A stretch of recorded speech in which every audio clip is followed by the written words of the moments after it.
এতগুলো নাচের পর আমরা একটু আবৃত্তি শুনব।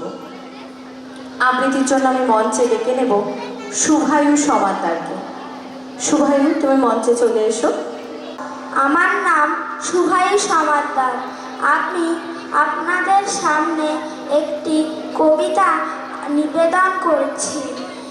কবি নীরেন্দ্রনাথ চক্রবর্তীর ছুটির ছড়া। একদিন ছুটি পেলে শহর পিছনে ফেলে, জানিস তো সবাই কোনখানে যেতে তাই পিকনিকে বারবার। ডায়মন্ড হারবার, ডায়মন্ড হারবার, ডায়মন্ড হারবার, ডায়মন্ড হারবার। আর যদি যেতে চান, আর যদি ছুটি পাই 3 দিন, তবে ভাই ধর্মতলার মোড়ে সরকারি বাস ধরে সকলে দিই ছুট। দীঘার জুনপুট, জুনপুট, জুনপুট, জুনপুট।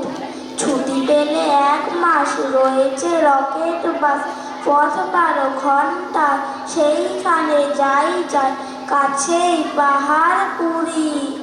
জায়গাটা শিলিগুড়ি, শিলিগুড়ি, শিলিগুড়ি, শিলিগুড়ি। শিলিগুড়ি থেকে ভাই টয় ট্রেনে চড়া চাই, ট্রেন যেন টিকটিকি, ঠিকি ঠিকি, ঠিকি ঠিকি। পাহাড়ের গা বেয়ে সে চলেছে মেঘের দেশে। মেঘ যেই কেটে যায় আকাশের জানালায়, মুখখানি ফোটে কার? কাঞ্চনজঙ্ঘার, কাঞ্চনজঙ্ঘার, কাঞ্চনজঙ্ঘার, কাঞ্চনজঙ্ঘার। নমস্কার।